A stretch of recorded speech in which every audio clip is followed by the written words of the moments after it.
The views and opinions expressed in this podcast are simply that, opinions. All are presumed innocent until proven otherwise in a court of law. Sensitive topics are discussed. Discretion is advised. On February 22nd, Jose Ibarra put on a black hat, a hoodie-style jacket, and some black kitchen-style disposable gloves. And he went hunting for females on the University of Georgia's campus. And in his hunt, he encountered 22-year-old Laken Riley on her morning jog.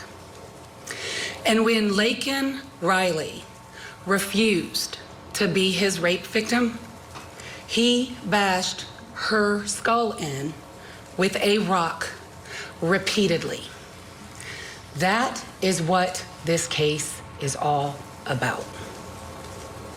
The evidence will show that Laken fought.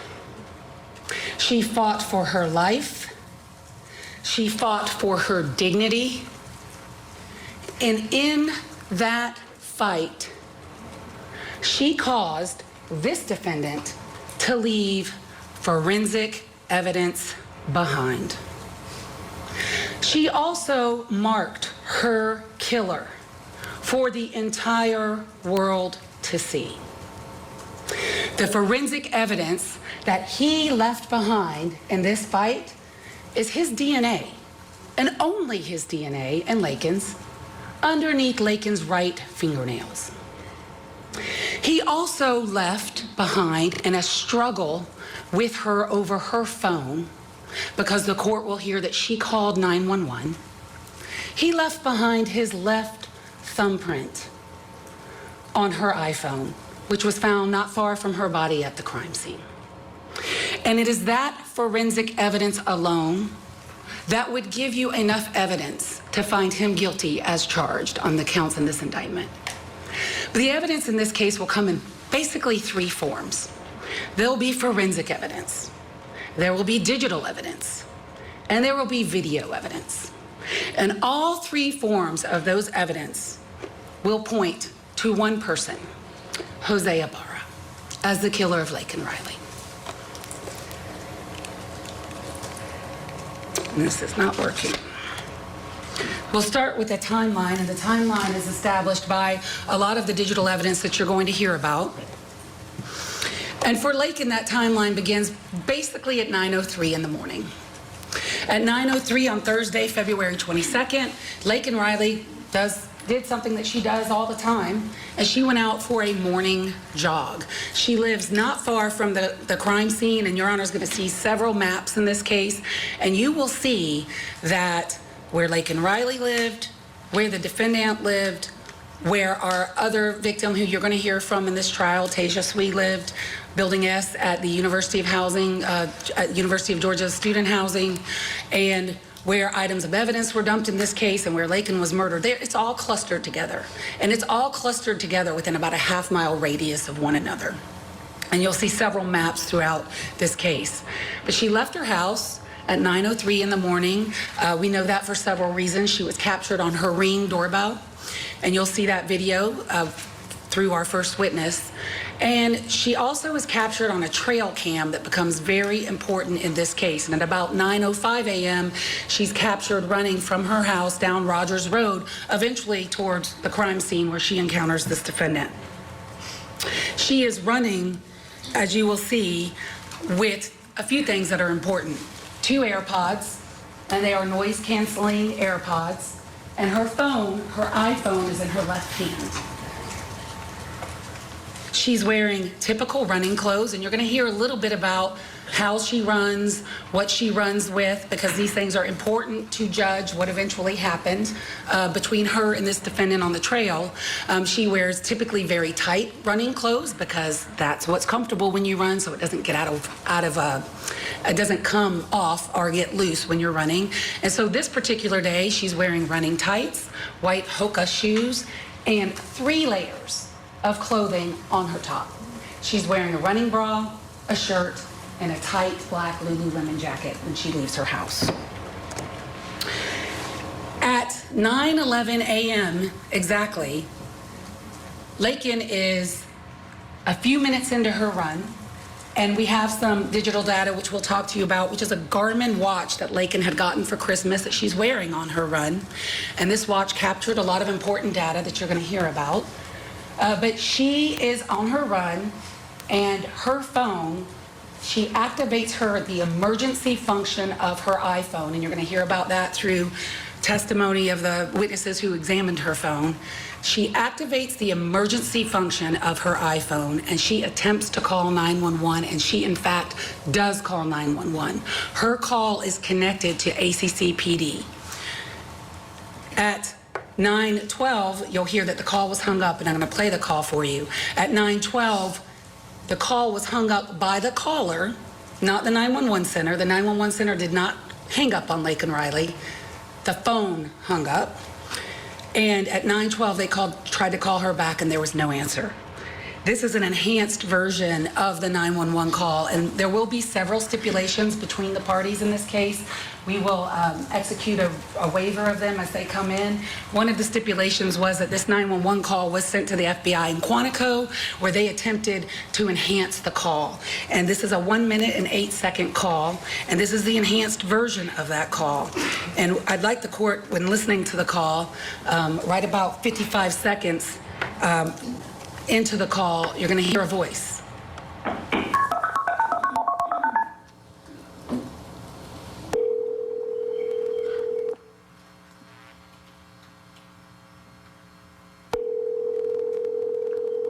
Clark County 911. Hello, this is Clark County 911. Hello, Clark County 911.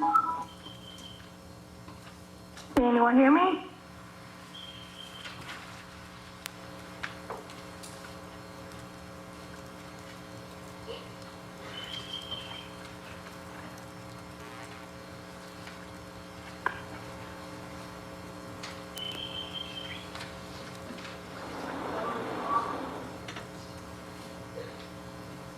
Clark County 911.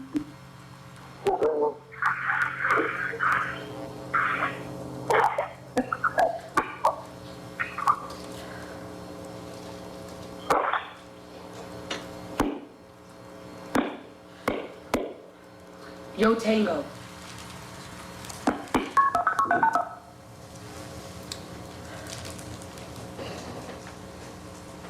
There is a long break in what happens next.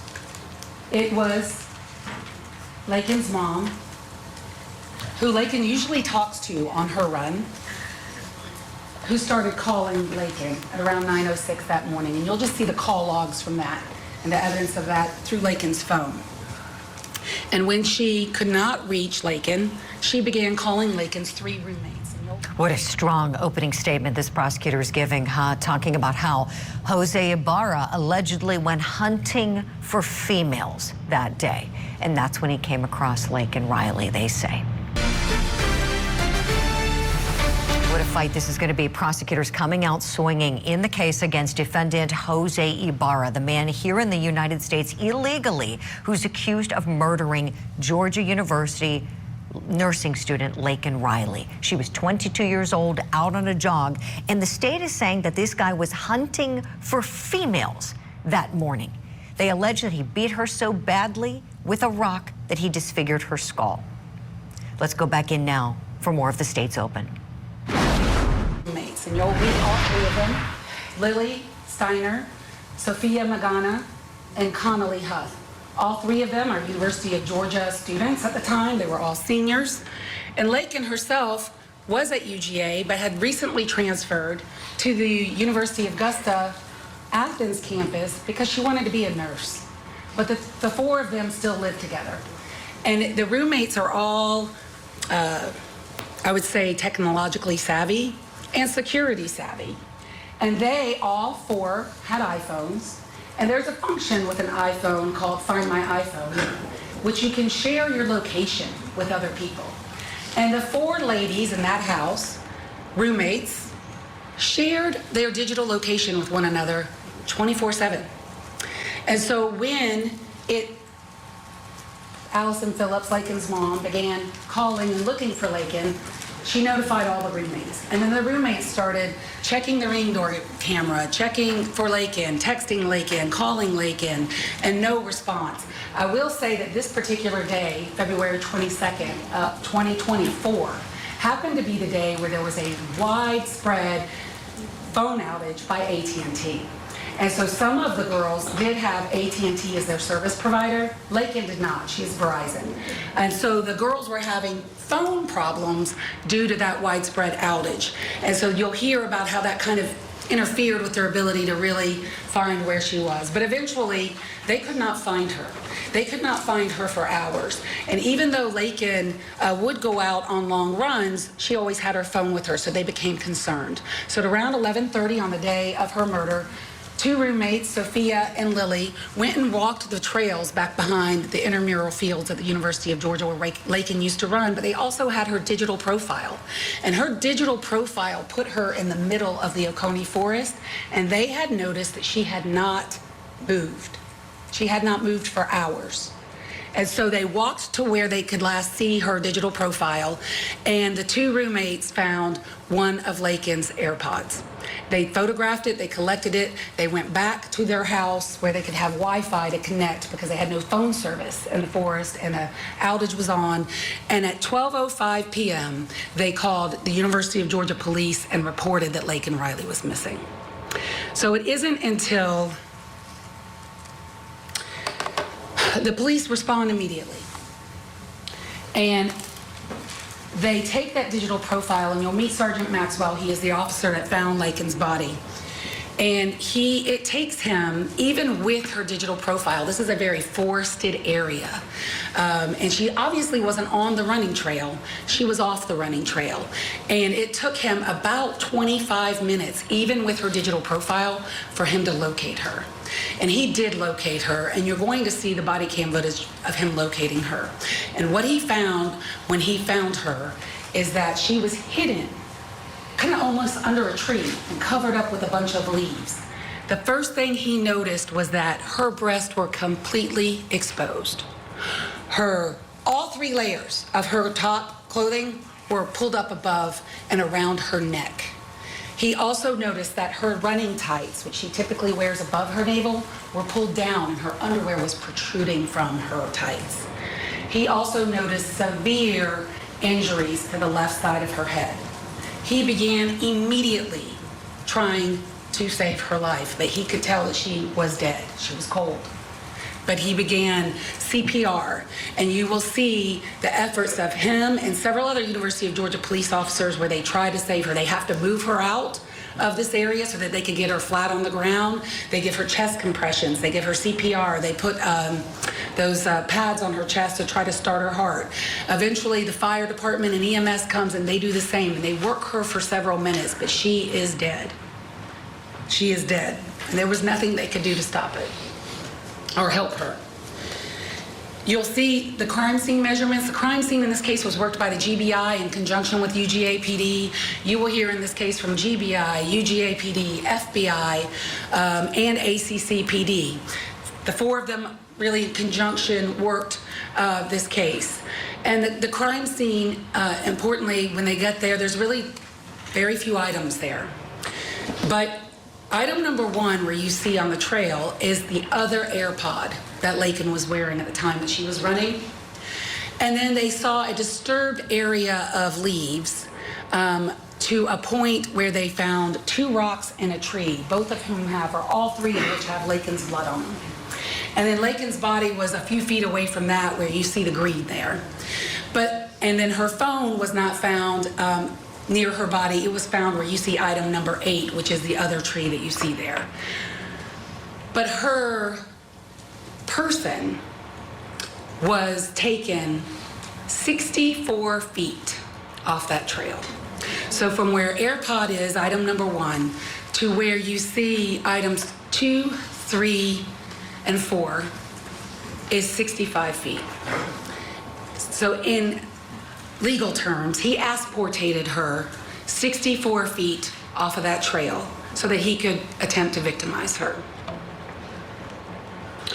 This is the crime scene, and you'll see how wooded it is and why it took Sergeant Maxwell so long to find her, even though he did have her digital profile. And in here, this photo is actually the phone. And so it took them a really long time to find the phone. They were calling the phone, they were pinging the phone. Her phone was on silent, so they couldn't hear it. I mean, it wasn't until it got dark that they could find her phone, but they kept looking for her phone because they knew the phone was there. And they found it. And when they found it, this is what Daniela Stewart of the GBI saw on her iPhone, exactly where your thumb would be if you go to hang up a call on an iPhone. It's at the bottom of the iPhone. This is a horrific story this prosecutor is telling, doing a tremendous job with the advocacy work for this judge here. Let's hit a break. When we come back, we'll go back in. There's more. The state's not done. And this is just the opening statements in the case over the murder of Laken Riley.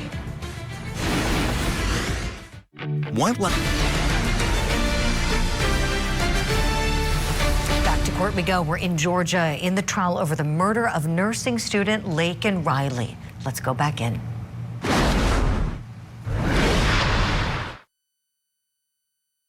She found this latent print in blood. They processed the phone immediately, and that latent print was sent to ACC PD. And we'll talk about that a little later. And here's some of the Garmin data. And there are some things that we will never know about exactly what happened between Jose Ibarra and Laken Riley on that trail, but we know enough. And what we know is that at 9:10 a.m. from her Garmin that she was wearing, as she is trucking along and she is clipping 7-minute miles, she's running, doing her thing, listening to music, something happens. He does something to her to make her stop dead in her tracks. She initiates the SOS function on her phone and calls 911, and she immediately stops. And after that, you'll see some of this Garmin data, her movement, because it went to the FBI CAS team. They're the ones that analyzed it, and you'll hear about it. She's on this trail with this defendant for about 4 minutes, and then you see 4 minutes later, her Garmin move 65 feet into the woods, and there's some additional movement of her along that time, and her heart rate is still going until 9:28 a.m. Her encounter with him was long. Her fight with him was fierce, and that is what the Garmin data shows. And once her heart stops at 9:28 a.m., there's no more movement from her Garmin. So what happens next? Well, UGA PD leave, and they really got nothing other than a Peeping Tom incident that had occurred on campus at 7:57 a.m. I'm going to talk to you about that one last. So what they do is, it is a combination of good police work and luck, pure luck. But they start dumpster diving. ACC PD is dumpster diving, UGA PD is dumpster diving, GBI is dumpster diving, FBI is dumpster diving. Everybody is just looking into every dumpster in the Athens area for anything because they had nothing. And at a dumpster, at an apartment complex where he lived, a police officer named Zach Davis of ACC PD finds this hoodie jacket. And when he looks in and sees it, it's in a recycling bin, and it's standing out because it's right on top, and he noticed it had long, dark hair on it, wrapped around one of the buttons, and he could see blood. And he thought that was suspicious. So he calls UGA PD. They respond at 9 o'clock on the day of Laken's murder.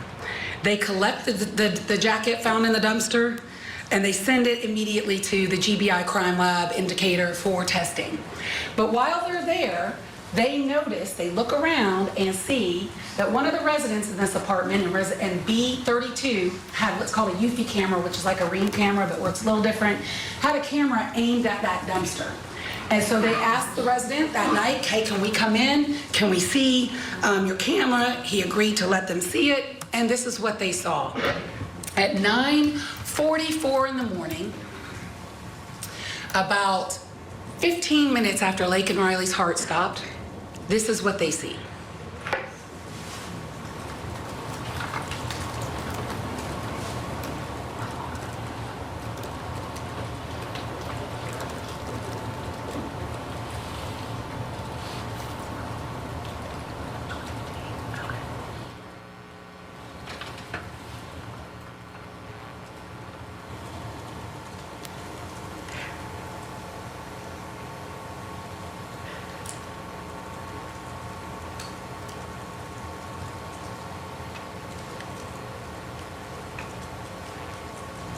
This pause here, I'm going to bring in our guest analysts who are watching along, Jennifer Coffindaffer and Joe Tamburino.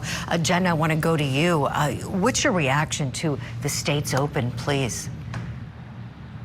Well, first, I do want to say it's so well organized. What a great job with the graphics. What a great job inserting video. This lays out the case so well and so easily to understand. Second, I want to say it's just sickening, right? I mean, how can you watch this and not wonder how in the world the death penalty was removed from the table in this case? I just, bleed for Laken Riley, but I'm so grateful that she fought, and it was her fight that likely led to the arrest of Jose Ibarra. Right, Jen. She fought for her life, as the prosecutor noted here. We're getting new information that they say it was a rock that they claim he used, that he beat her so badly he disfigured her skull. Joe Tamburino, this evidence, this prosecutor has a lot to work with here. There's a mountain of evidence against this guy. What so far has been the most compelling thing this prosecutor has pointed to for you, and why, please? Two things, the DNA under the fingernail as well as the thumbprint on the cell phone. We talked about this in the last hour. Why is he doing the bench trial? Like I said, probably because his case is a loser for him. The evidence is overwhelming. He will be convicted by this judge. And what's so sickening about it is, obviously, this is just a terrible, terrible crime. There's no doubt about that. But what's just maddening and sickening about it is he shouldn't even have been here. He crossed the border illegally. He was let go by ICE. He was arrested in New York. They let him go, and now this poor woman is dead. It's just maddening. It really is, Joe. You're absolutely right. And how about the heartache for her mother? I mean, so we know that Laken Riley was trying to call for help. She stopped from calling help and for help, and we know that her mom was on the phone with her. They would talk when she would jog, and poor mom doesn't know what in the world is going on. Jen, what did you think when you heard that? I mean, I can just picture her there, realizing she has her phone in reach, pressing that button, likely after she thought it was over. And then him realizing and grabbing it and tossing it. I can just picture this whole thing play out. And I was exactly thinking about what you said, what the mother and father and her loved ones must be thinking as they're listening to this trauma play out. It just doesn't get any worse than a crime like this. No, it really doesn't. Excellent analysis from you both, as always. The Court TV podcast will return. Let's go back into the courtroom. The prosecution delivering a fiery opening statement, laying it all out. And this story is nothing short of horrific.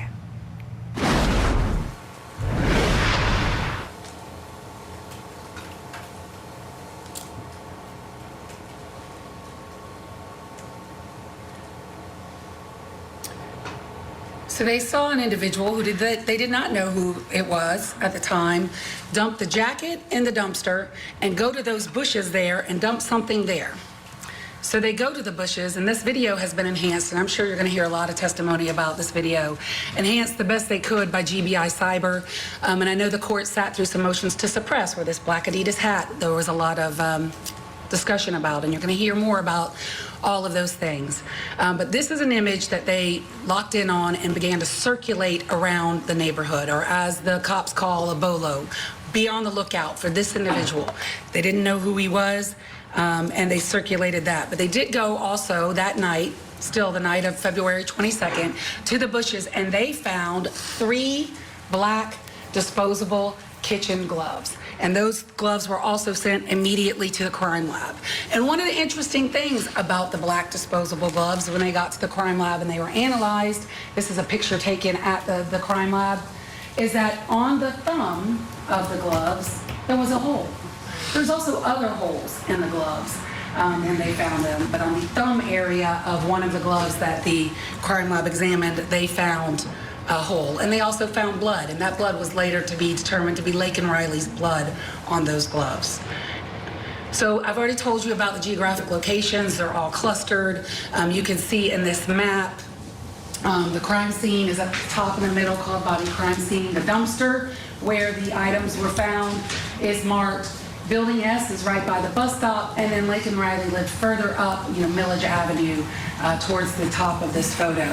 But the distance between the Building S, which will become important, and Laken Riley's body is about 300 yards. The distance between the dumpster and Laken Riley's body is about 500 yards. And the distance between the dumpster and the bus stop and where the defendant lived, because he lived in that apartment complex, is about 150 yards. Everything is close together.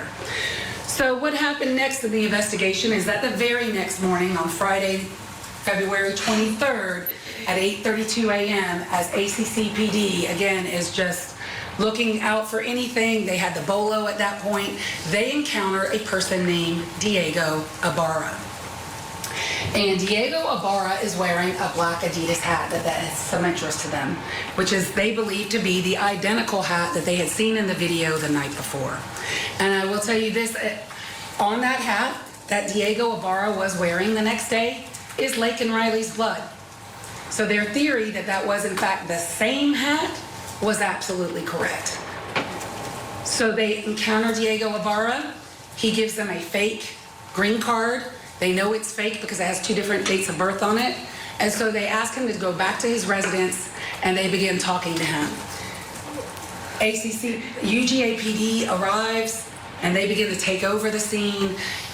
From the information that they had gotten from Diego Ibarra, they knew that hat was a hat seen in the video because of the proximity of the crime. And at some point, Diego began telling them he's got brothers in the house sleeping, and there were many communication difficulties at first because the first responding officers did not speak Spanish. No one in this apartment, D126, could speak English. So at some point, UGA brought 2 of their Spanish-speaking officers on scene, and the communication became a little easier. Officer Bridges, Officer Sand, both of whom are native speakers of Spanish, arrived and began taking over in the communications. When they get there, they are attempting to secure the residence for a warrant. And before they could do a security sweep to secure the residence for a warrant, Jose Ibarra, who's in the middle in this slide, comes out with a garbage bag in his hand. He eventually gives officers consent to enter the residence. And when Sergeant Epps enters the residence, he sees Jose Ibarra asleep in the bed. And that is how he's been identified in this case. You will see there are 5 residents that lived in apartment D126. Jose Antonio Ibarra, this defendant, also goes by the name of Victor, which will be important because a lot of the communications within his phone and some of the witnesses just call him Victor. So Jose Ibarra is Victor. It is in fact the same person. Diego Ibarra is Jose's older brother, goes by the name of El Gocho, is a nickname that many people, including this defendant, call him El Gocho. Argenis goes by Manny, and Rosbelli Flores Bello goes by La Gorda, and then Juan Carlos Diaz Hernandez they call Carlito. And I suspect the state will tell you right now you're going to hear from Rosbelli in that residence. You will also hear that all the residents, Diego, Argenis, and Rosbelli, at least those 3, are currently in federal custody on some immigration issues. But we are going to produce Rosbelli to testify to the court about the things that she saw and observed that day. And it is Rosbelli who identifies Jose Ibarra from the dumpster video. The officers, when they saw Jose Ibarra that day, saw that he had many injuries to him. Scratches on his arm, scratches on his wrist, scratches on the back of his neck, scratches on his hand. And they photographed those injuries to him. And then they began to do an additional canvass of this entire apartment complex. There are multiple buildings in this apartment complex, A, B, C, D, and E. Multiple teams of agents began going around looking for cameras, talking to residents. What do they know? What do they not know? And one of the things that they found is that the Ibarras lived at D126. Right next to them is D125, and right next to D125 is D124. 124 had a ring camera. 125 had a still camera. And they went and collected videos from those two apartments. And importantly, on the day that Laken Riley was murdered, at 10:21 a.m., Jose Ibarra is captured on D124 coming out of his apartment with a bag, and now his clothes have changed. He's wearing different clothes than he was wearing about 40 minutes ago. And he has a bag in his hand, and he's walking towards a dumpster, another dumpster in their apartment complex. And that dumpster, by the way, had been emptied the day of the murder. So when the officers went to check that dumpster had nothing in it for them. But in the next door neighbors, still camera shot at 10:24 a.m., 3 minutes later, Jose Ibarra is walking back towards his apartment, empty-handed, nothing in his hand.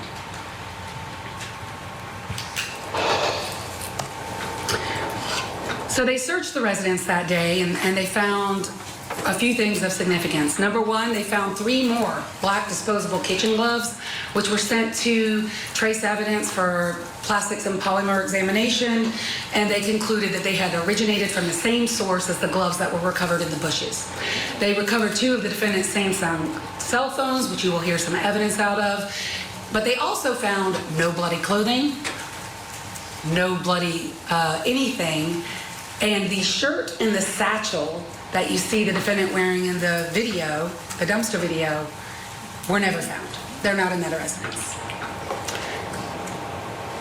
So what other forensic evidence? The parties will stipulate to the prior Daubert hearing that this court has heard, so we will not be recalling the fingerprint evidence, but we will have a stipulation with the transcript and all of the exhibits that thumbprint, that latent print that was on the phone was sent to ACCPD that night. And eventually, the digital image of that thumbprint on Laken Riley's phone was compared to Diego Ibarra, Argenis Ibarra, Rosbelli, and Juan Carlos, and they were all excluded. They didn't leave that thumbprint behind. It was matched to this defendant, Jose Ibarra. It is Jose Ibarra's left thumb on Laken Riley's phone. And the analyst or the expert who did that analysis testified at the Daubert hearing. He showed the court 15 points of comparison that he found, and his results were peer-reviewed by another examiner. They were peer-reviewed blind, and she agreed with him. There's also DNA in this case, and you're going to hear about 3 different types of DNA: traditional, YSTR, and true allele. All true allele is probabilistic genotyping, but it is a computer software program that deconvolutes or separates complex mixtures of DNA. That's what true allele does. But before you can go to true allele, you have to start with traditional DNA. So all of the items of evidence that you're going to hear DNA results from started with the traditional DNA. They were swabbed, they were amplified, they were quantified, all the things that you do with regular DNA. But we do have some regular DNA results in this case. First and foremost, the jacket. The jacket found in the dumpster has blood on it, and in the blood for traditional DNA is Laken Riley's DNA and this defendant's DNA, and only the 2 of them. Jose Ibarra and Laken Riley's blood are on the jacket that he dumped in the dumpster. The rocks and the trees from the crime scene, they were also processed for DNA, for latent prints. I don't know about you. Parts of this opening statement are giving me chills. It's really chilling what this prosecutor is laying out this horrific story of the death of Laken Riley. She's doing an outstanding job, might I just say that too. I want to bring in our legal analyst guest now watching remotely with us, criminal defense attorney and former prosecutor Franz Borghardt. Franz, your thoughts watching this? Well, you know, we were wondering why waive a jury. That was kind of the question that we've been talking about all week. And, you know, hearing this opening statement, it's patently obvious. You know, the hope is that the judge can put some of the feeling and the emotion to the side and just look at what appears to be overwhelmingly strong evidence.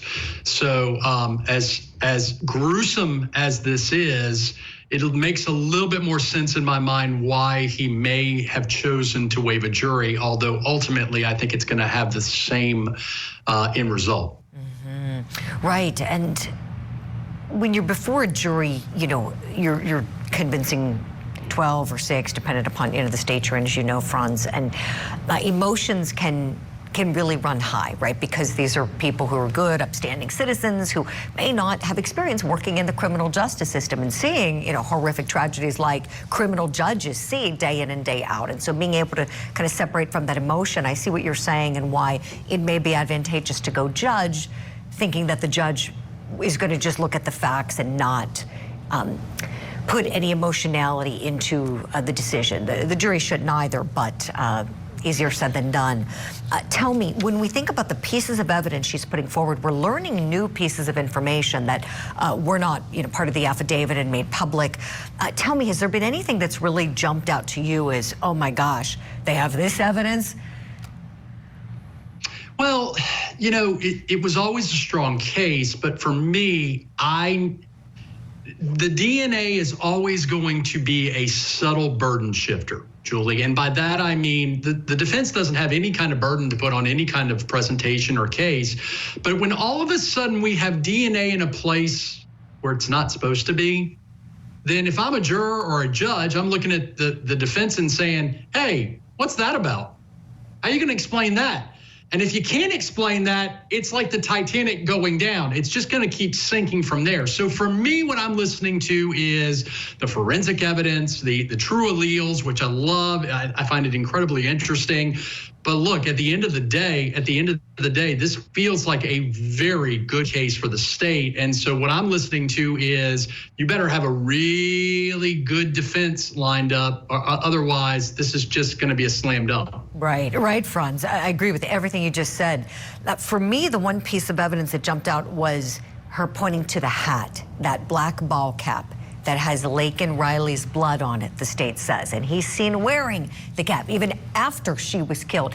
So for me, that was one piece of evidence I hadn't heard about previously that I think, again, as you said, Franz, is adding to this mountain of evidence against this guy. Now, back to the Court TV podcast. The case over the murder of UGA nursing student Laken Riley, the state delivering a powerful opening statement to start off this trial. Let's go back in together where we left off. Also processed for DNA, prints, and for everything we got. But on the rocks in the tree, just Laken's DNA, Laken's blood on the rocks in the tree. They attempted at first, which is protocol, to do what's called YSTR DNA testing on Laken's fingernails. So both her left and her right hands were swabbed by the medical examiner in this case, and they were both sent to DNA for analysis. YSTR is a better fit for trying to separate male and females because only males have Y chromosomes, and so they attempted YSTR first, and they were successful.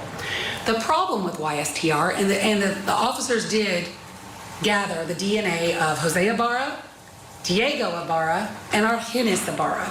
They are brothers, and blood brothers share the same paternal line, and they share the same YSTR profile, unless there's a genetic mutation. And what the lab found when they tested the fingernails of Laken Riley is that, first of all, the left hand, there's nothing. No DNA of any other person other than Laken. But on her right hand, there was male DNA. And for the YSTR testing that they tried first, Jose Ibarra could not be excluded as the donor of that YSTR profile, and neither could Argenis, because, again, they're blood brothers. They share the same YSTR profile. But Diego could be excluded, and that's because Diego carries a genetic mutation that the lab was able to see, and he was able to be excluded as the donor of YSTR profile underneath Laken's nails. But after the YSTR was done, it was then sent to True Allele, along with a lot of other items.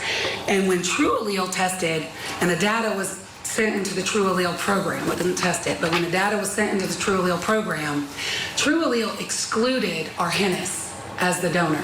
True Allele excluded Diego, who had already been excluded by STR anyway, but True Allele matched Jose Ibarra to the DNA underneath Laken's right fingernails, to this likelihood ratio, which I have before the court here. 10 billion times more probable than a coincidental match. I will tell you the gloves that were tested, that's all just Laken's blood, the black gloves that were in the bushes. There's a straw that was tested, that is the defendant's blood. I want to talk to you about that a little later. And then the hat, the black Adidas hat, is also Laken's blood. And then the jacket also did contact swabs. So in addition to the blood on the jacket, they did contact swabs that were sent to True Allele. And again, it's the defendant and Laken on the jacket. But importantly on this dark blue jacket, also Laken's hairs that were wrapped around the button were sent to trace evidence. They are consistent with Laken Riley's hair, and of course it's consistent with her long dark hair and all the microscopic analysis on it. Her DNA is on that jacket, so there's really no need to do DNA on the hair because her DNA is already on the jacket in the form of blood, but they looked microscopically at her hair and it's consistent with her hair. But the important thing they found about several of the hairs, I believe over 15 of them, is that they were forcibly removed from her head.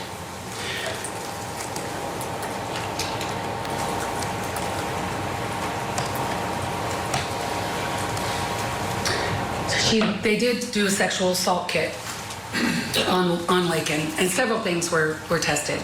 But the bottom line is her entire sexual assault kit was negative for male DNA. Her clothing was looked at with AP, P30, you'll hear about that. There's no semen present. However, her underwear was sent to the trace evidence section as well, where they concluded that her underwear had been forcibly torn. So the medical examiner, Laken was sent to GBI headquarters in Atlanta or Decatur, where Dr. DeMarco conducted an autopsy on her the very next day after her murder. What the medical examiner found is that Laken had depressed skull fracture on the left side of her head, and she had 8 other lacerations on the left side of her head, which literally look like holes. She had a small subarachnoid hemorrhage on the right side of her head, and she had multiple abrasions to her face, her neck, and her torso. She also had what's called petechia in both eyes, which is consistent with some form of asphyxia. And asphyxia can come in many forms. It can be a drowning, but most importantly in this case, it can be a form of strangulation. It can be manual, it can be ligature, it can be all kinds of things.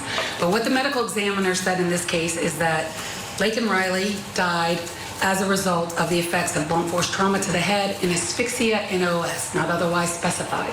She can't really say if it was from chest compressions, maybe manual strangulation, but there was something going on in this struggle where this defendant deprived her brain of oxygen for long periods of time. And that was her cause and manner of death. But I want to talk to you about something that happened before, and it is count 10 of the indictment, and it is a Peeping Tom. Shortly before 7 a.m., Jose Ibarra is seen on the trail cam, and this is a version of the trail cam, or this is the angle you'll see. And you'll see an individual, and the state will be the first to tell you this video quality is not fantastic. But there's more than just this video. You'll see an individual wearing a dark hoodie, eventually a dark hat, black gloves, and holding a styrofoam cup. And UGA attempted to enhance this video. GBI Cyber attempted to enhance this video. This is about as good as it gets. You can see a bag. They've studied this video 1,000 times. You'll hear the things that they saw in looking at these videos.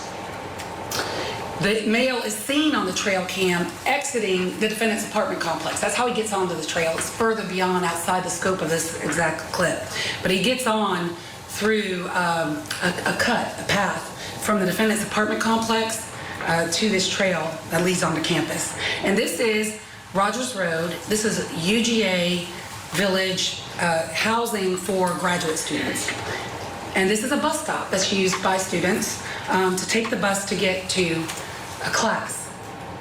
At 7:01 a.m., this individual is seen at this door that you're going to see in the bottom or the middle of your screen. That's apartment 114. And in that apartment, 114, Building S, lives a graduate student. She's an Indian national. Her name is Tejaswi Sarathi, and she is here at the University of Georgia studying. This defendant is seen trying to open her door at 7 o'clock in the morning.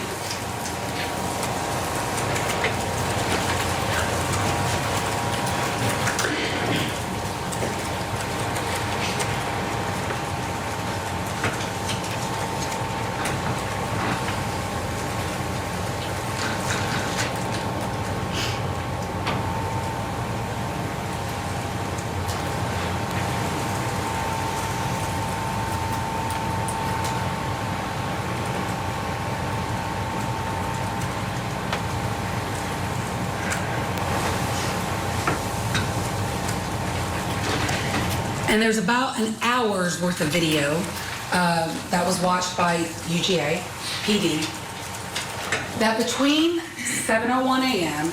and 7:57 a.m. on the 22nd day of February 2024, about 70 minutes before Laken Riley is murdered, this defendant goes to the door of apartment 114 6 times. Twice they can see on video that he attempts to open her door. And at one point you'll see in the video where he ducks down. And that is because at some point the student inside heard him at her door, and she approaches him at the door and says, "Excuse me."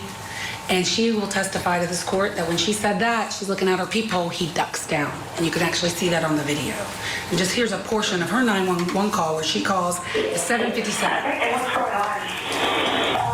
Talking with some of my colleagues as we're watching this prosecutor deliver her open, which is excellent, by the way. And we're looking at this defendant's face. Doesn't he look surprised? Doesn't he have that look on his face like he's just stunned to hear all of this? That's the takeaway that some of us had. Let us know what your takeaways are. Also want to answer a great question from Julie on Twitter asking, why isn't this a death penalty case? Great question, Julie. It could have been. Many people believe it should have been. But the district attorney's office is ultimately who makes that decision. And this DA said she did not want to pursue the death penalty for Jose Ibarra. So that's where we are. It'll be life in prison if he is convicted. This is the Court TV podcast. I'm Julie Grant. We're in the trial over the murder of beautiful Laken Riley, a 22-year-old University of Georgia nursing student killed brutally when she was out on a jog. Her skull beaten so badly it was disfigured. Let's go back in now and hear more of the State's Open.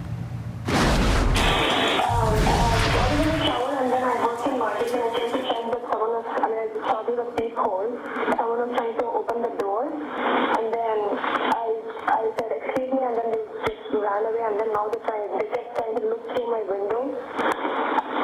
Okay, and what's going on? So she says she was in the shower and she heard her door jiggling. And she said that somebody was at her door. She says, "Excuse me," he ducks down and he tries to look through her back window and does look through her back window. This is her back window. This is the backside of Building S, and this is exactly how it was that morning. This is body cam footage of Officer Bridges, who's one of the officers that responded. Her blinds are open wide. They're open, not only open, but they're pulled up more than halfway. The right side is her living room. The left side window is her bedroom. Wide open, her blinds were that morning. She said that's how she kept it because it was kind of a dark place. and it was more comfortable for her to have some lighting. And that's how her windows were. And she said when she turned around, she could see the person who she can't identify. We'll be the first to tell you she can't identify him. She didn't get a good look at his face. He had that hat over his face. He had a hood on. She describes the clothing, dark hat, dark jacket. Didn't get a look at his face because when she looked through the peephole, he ducked down, but she could see him peeping into her window, looking into her window. So the FBI CAS team is a specialized team with federal government that analyzes digital evidence. And they were brought in this case to look at data from the defendant's phone, the victim's phone, cell phone records, all of these things. And some of the data that they got from the defendant's cell Samsung, one of them, which is 1B7, which you'll hear a lot from, is called Rubin data. And Rubin data is something that's collected by Samsung, and the FBI CAS team analyzed Rubin data, looked at the Rubin data in this case, and at the time of the peeping at Tasia Swee's apartment, the defendant's 1B7 phone is right over her house. And these are the digital points by the FBI. But also, there is a white styrofoam cup. In the video, you can see black gloves and the white styrofoam cup of the peeping. This cup was found by UGA PD as they were coming onto the trail to come to Laken Riley's scene. They thought it was unusual because there's no trash out there usually, and it's just sitting there. They collected the cup, and you can see in this next image, if you see where the retaining pond is in the middle of the screen, the cup is near there. So in between Building S, where Tasia Sweet lived, and in between where Laken Riley's body was found, was this white cup.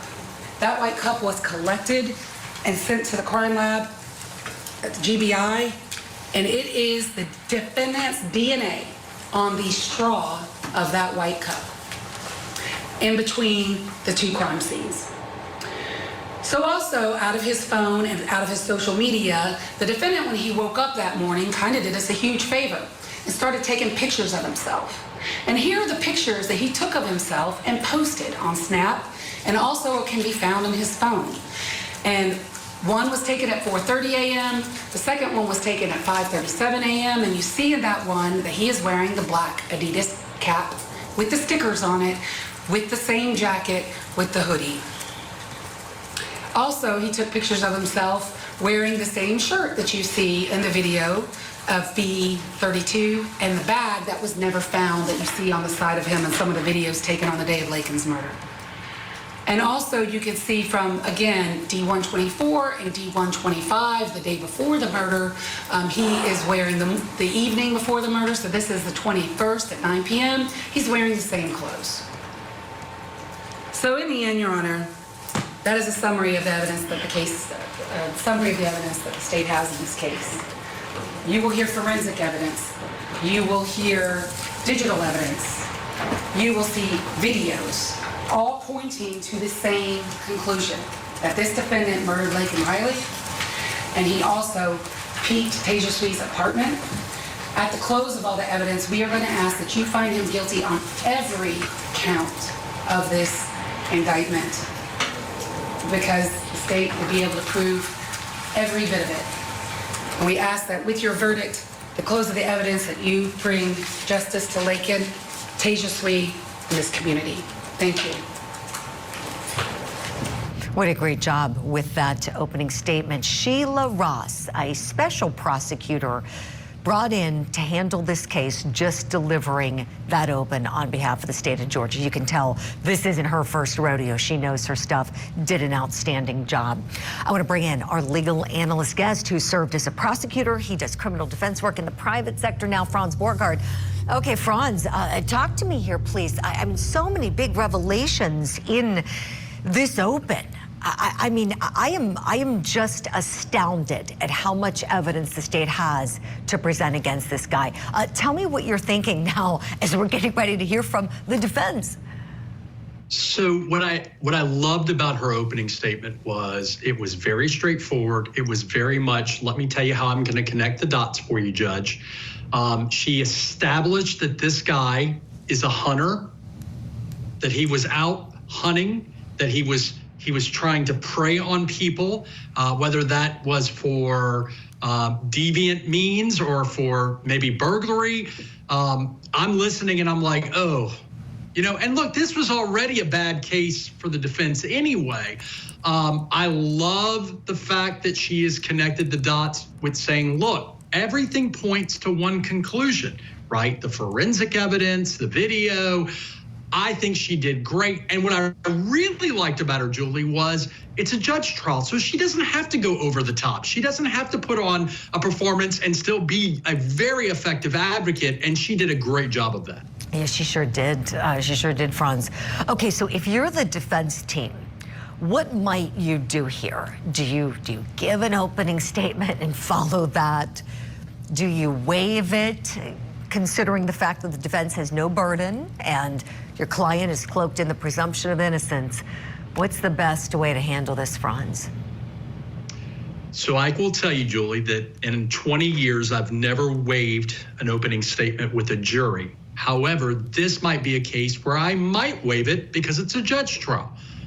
Because standing up and saying, hey, I'm asking you to be patient, I'm asking you to listen to all the evidence, Judge, before you make a conclusion, that's kind of like looking at the judge saying, hey, I don't trust you.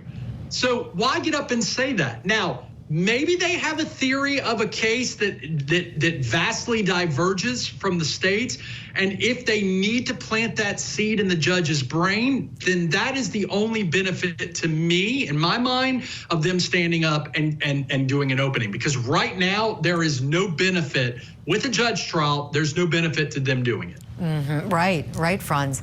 In different jurisdictions do things differently. I was telling my team, customarily, I practiced in Pennsylvania. If it was a bench trial, it was typical to waive opening statements, whether you were the state or the, in this case, so high profile, right? I fully expected the state to bring it, and she knocked it out of the park. Franz, one clarification I wanted to give to our viewers. I got a great question about how this case isn't being pursued as a death penalty case and why. And wanted to make a distinction here. So the district attorney, her name is Deborah Gonzalez. She is the one who made the final call that the state would not pursue it as a capital case and not seek the death penalty, even though they could have legally on the facts. Sheila Ross happens to just be the special advocate, special prosecutor brought in just to do this case. So I wanted to make that distinction for our viewers. Franz, when you've heard all of this evidence, I'm curious if you've been thinking about how this defendant really is getting a gift, even going into day number one, knowing that the stakes aren't as high as they could be penalty-wise. Well, I think that's why we're seeing a bench trial. Is I think that he gains and loses nothing just sitting back and letting the process play itself out. He probably wasn't offered anything. And look, for the viewers, I will tell you, as a former prosecutor who indicted individuals on murder, I had cases that could have been capital cases, and I talked to victims, and ultimately what I found was when I explained the distinctions between capital cases and how long they take and the process, and what happens when we don't pursue a capital case, and how you're not waiting decades to get a resolution and conclusion. I'll tell you, in my experience, many of the victims were like, no, we don't want to be living with this for the next 30 to 50 years. Pursue a non-capital route. Let's get a conviction. Let's put him away for life. And then we can have whatever closure we can gain out of it. And a lot of times I was surprised because the victims were the ones saying, hey, I don't want to pursue the death penalty if it's going to take that long. That said, he has been given a gift by not being in a capital case right now.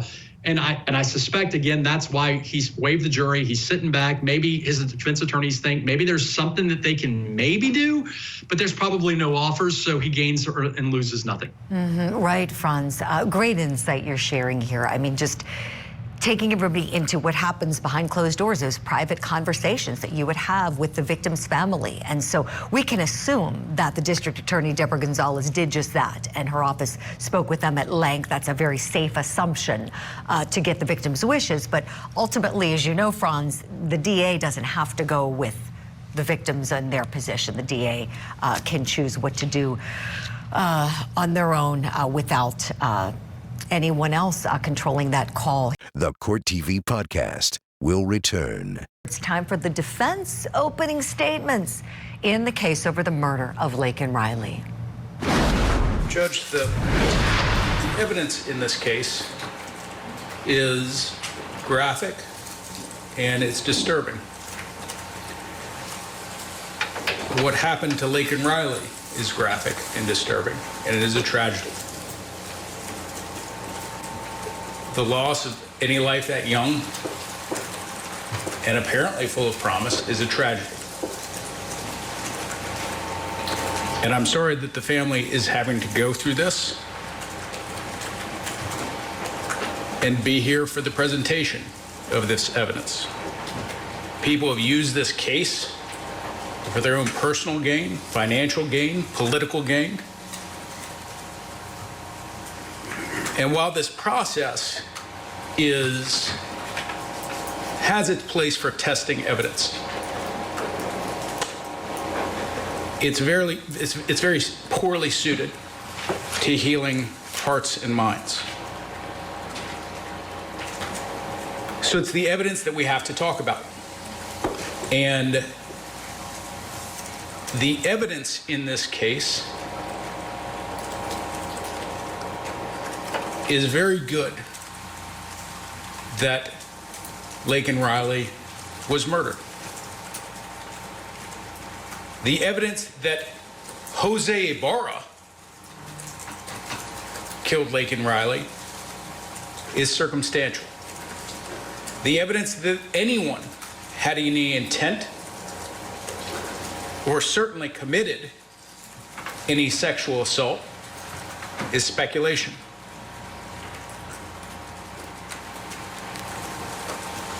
Most importantly, in this case, you'll hear no evidence that a sexual assault was committed.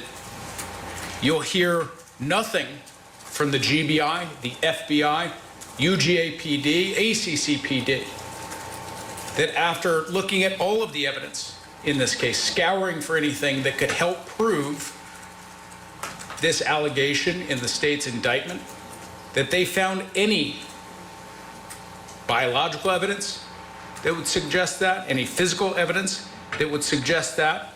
There's no injuries that are consistent with the sexual assault. And in this case, it's an effort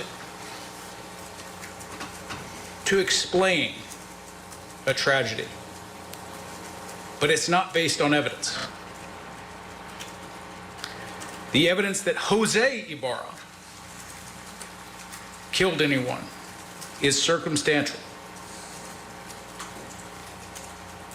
The state's presentation in their opening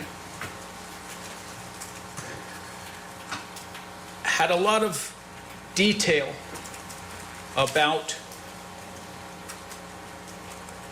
information, again, that showed that this event happened. But upon a closer look at the evidence that links Mr. Ibarra to that event, it is lacking. You'll hear that his phone was in the area, and you'll hear that the cast team that ran the locations of this phone. And there is good evidence that the phone itself was in the area. What you'll also hear, though, is that when they looked into this phone, when they did a close examination of who was using this phone, it wasn't just Jose Ibarra. It was other people in that apartment who were using this phone. And that comes through an investigation into the accounts that were used through this phone, and also from people who met other people associated with this phone who had used the phone to message people. And so while the phone was there, that's true. It doesn't show that Mr. Ibarra was there. And you'll hear that Mr. Ibarra's fingerprint was on Laken Riley's phone. But you'll also hear that he was wearing gloves, supposedly. and that this hole that was supposedly in the gloves that they found would not have left that mark. You'll hear that someone in that video, in the so-called dumpster video. That's a fair point there. That's actually a really good point the defense attorney is making about how the fingerprint, if the suspect was wearing gloves. Look, this defense attorney's got a tough job to do, but somebody's got to do it, and he is trying. This is the Court TV podcast. The murder trial for defendant Jose Ibarra. We're picking it up right where we left off with the defense's opening statement. Was wearing an Adidas hat. That's true. When they find that hat, and specifically the hat that was tested in this case, it was worn by Diego Ibarra, not Jose Ibarra, Diego Ibarra.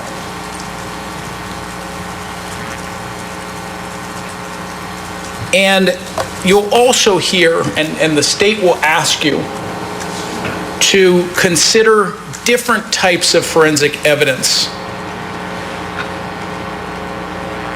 and to suspend your understanding of how that evidence is evaluated. Because while they will say that Mr. Ibarra's DNA was present at the scene, what they'll tell you is that without this software that we can't test, this proprietary software used by the GBI, without that, their expert wouldn't have been able to say whose DNA it was. She wouldn't have been qualified to testify about whose DNA that is. So they have to use a machine. And they're going to ask you to trust that machine where the human being isn't good enough. But with this fingerprint, they're going to ask you to trust a person because a machine isn't good enough. When they run those fingerprints through the database of fingerprints where they know Mr. Ibarra's fingerprint is, it doesn't come up. And so while a machine is good enough in one situation to try to convict Mr. Ibarra, it's not good enough in another. And it's this kind of gymnastics that it will take to tell the story with this circumstantial evidence. We waived a jury trial in this case with the hope and trust that despite the nature of this evidence, that you could come to a verdict that was not just a way of easing this family's suffering, but it was based on an impartial and honest assessment of the evidence in this case. If that happens and the presumption of innocence is respected, there should not be enough evidence to convince you beyond a reasonable doubt that Mr. Ibarra is guilty of the crimes charged. This podcast is a production of Court TV. Go to CourtTV.com for more content, trials on demand, and to find out how to watch Court TV in your area.